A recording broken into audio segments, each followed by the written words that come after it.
Nadreen, Bangladesh की नई सरकार के हवाले से इंडियन गवर्नमेंट की, मोदी साहब की जो गवर्नमेंट है वहाँ पर इनकी गलत पॉलिसियों का असर हमें अभी से ही महसूस होता हुआ नज़र आ रहा है। बांग्लादेश की मिलिट्री ने तरंग शक्ति नाम की जो एक्सरसाइजेज इंडिया के अंदर हो रही थी, पहले इसके अंदर जाने का उन्होंने एक कमिटमेंट किया हुआ था शेख हसीना के दौर में, लेकिन अब उन्होंने फैसला किया है कि वो नहीं जाएंगे इसके अंदर। पहले वो शरीक होने जा रहे थे, इंडिया के अंदर होने वाले एक्सरसाइजेज में बांग्लादेश शरीक होने वाला था, लेकिन अब उन्होंने ये प्लान कैंसिल कर दिया है।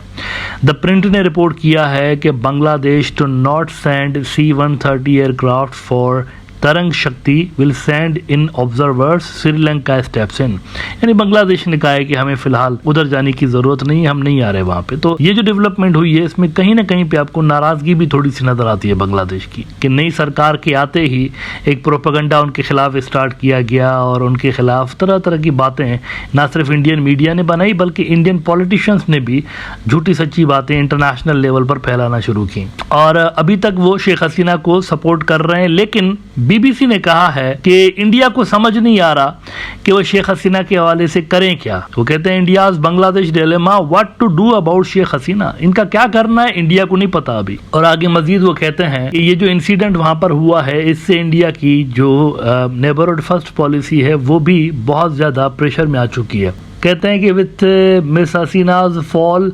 Delhi's Neighborhood first policy has taken another jolt, with Bangladesh joining the Maldives and Nepal in resisting any attempt at dominance by India। ये बड़ी इंपॉर्टेंट बात है कि नेपाल और मालदीव में जिस तरीके से इंडियन इन्फ्लुएंस को रेजिस्ट किया गया वैसा ही कुछ यहाँ पर भी हो गया बांग्लादेश के अंदर। तो सारे रीजन में आपको एक ही पैटर्न नजर आ रहा है कि जो नेबर्स हैं इंडिया के वो रेजिस्ट कर रहे हैं, इंडिया के इन्फ्लुएंस को रेजिस्ट कर रहे हैं और एक्सेप्ट नहीं कर रहे हैं इंडिया की डोमिनेंस। और वो यही चाहते हैं कि इक्वल लेवल पर यहाँ पर ताल्लुकात उनके साथ बनाए जाएं। अच्छा, इंडिया वैसे उनको अगर हवाले कर दे बांग्लादेश के तो वो ज़्यादा बेहतर रहेगा, क्योंकि ग्राउंड पे तितर बितर हो चुकी है अवामी लीग। उनके जो लोग हैं वो भाग रहे हैं वहाँ से, कोई भागता हुआ पकड़ा जा रहा है, कोई अमेरिका पहुँचा हुआ है, कोई कनाडा भाग गया है, कोई इंडिया के अंदर भाग गया है, कुछ लीगल तरीकों से इंडिया भाग गए हैं, कुछ इलीगली भागे हुए हैं। पिछले दिनों आपने देखा कि मानिक साहब जो हैं सुप्रीम कोर्ट के जज, इन्होंने कोई 15,000 टका दिए एजेंट को कि मुझे इलीगली इंडिया के अंदर पहुंचा दो समहाउ, ताकि मैं वहां पर जान तो बचाऊं कम से कम अपनी। साउथ चाइना मॉर्निंग पोस्ट ने अवामी लीग के भागते हुए नेताओं के हवाले से लिखा है, आलमी मुद्दा बन चुका है जिस तरीके से इनके नेता भाग रहे हैं अवामी लीग के, ये आलमी मुद्दा बन चुका है और इंटरनेशनल मीडिया इसको कवर कर रहा है।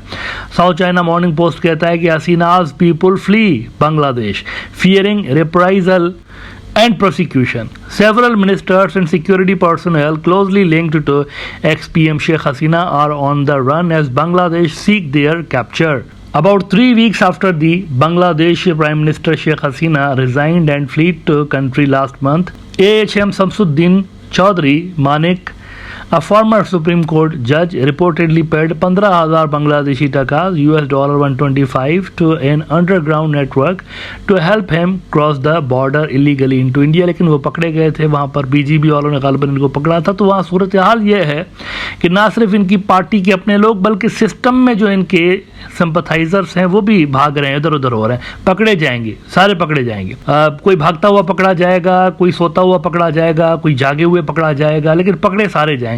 अनटिल एंड अनलेस किसी के पास अगर ड्यूअल नेशनलिटी है तो उसका थोड़ा बहुत कुछ अरसे तक बचाव हो सकता है, अदरवाइज जो इलीगली भाग के गए हैं वो सारे पकड़े जाएंगे। जल्द आप देखेंगे ये सिलसिला जो वापस मुल्क लाने का है वो जल्द शुरू हो जाएगा, नई गवर्नमेंट के आते ही वो शुरू हो जाएगा, क्योंकि केसेस होंगे इन सारों के ऊपर। तो बांग्लादेश की जो सरकार है वो रिक्वेस्ट करेगी इन मुल्कों को कि आप ये सारे बंदे हमारे हवाले करें, तो ये पकड़े जाएंगे जो भी भाग के गए यहाँ से। अच्छा, मीनवाइल जो चाइनीज हैं बड़े एक्टिव हो गए हैं बांग्लादेश के अंदर, मतलब वहाँ पर जितनी भी पॉलिटिकल पार्टियां हैं उनके साथ उनके जो डिप्लोमेट्स हैं वो मिल रहे हैं और उन्होंने अनाउंस किया है कि आपको जो कुछ भी चाहिए हम आपको देंगे, चाइना आपको सपोर्ट करेगा, जो चीज आपको चाहिए होगी वी विल सपोर्ट यू।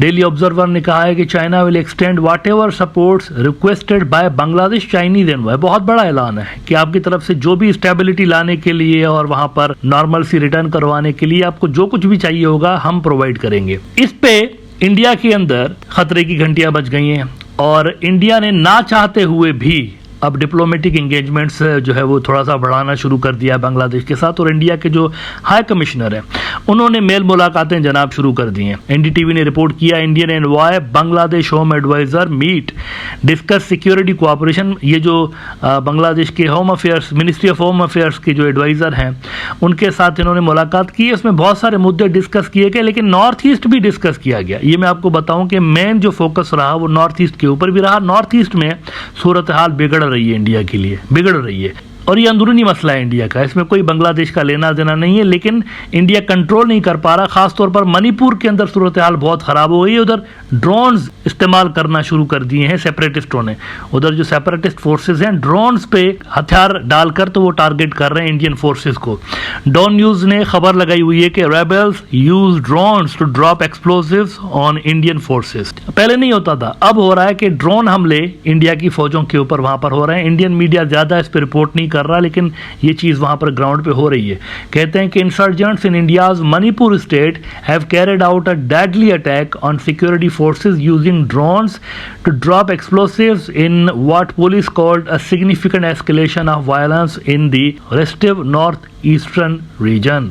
तो ये भी वहाँ पर चीज़ें इंडिया के जो सफ़ीर हैं बांग्लादेश के अंदर उन्होंने डिस्कस की हैं होम एडवाइज़र के साथ। इंडिया की मजबूरी है बांग्लादेश की नई सरकार के साथ अपने टाइज बेहतर बनाना, इंडिया की मजबूरी है। ऐसे में अवामी लीग एक बैगेज है, एक लाइबिलिटी है, जिसको मुझे नहीं पता कि कितने अरसे तक ये वहाँ पर कैरी ऑन कर सकते हैं।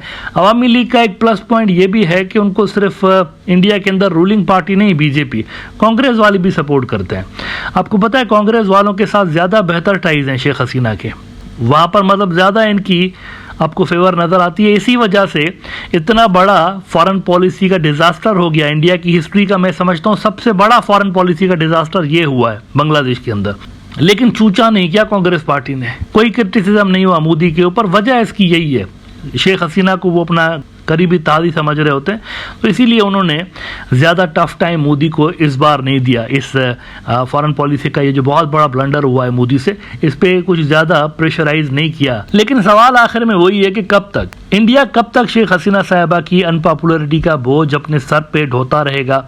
जब तक ये वहाँ पर रहेंगी इंडिया के बांग्लादेश के साथ टाइज खराब ही रहेंगे।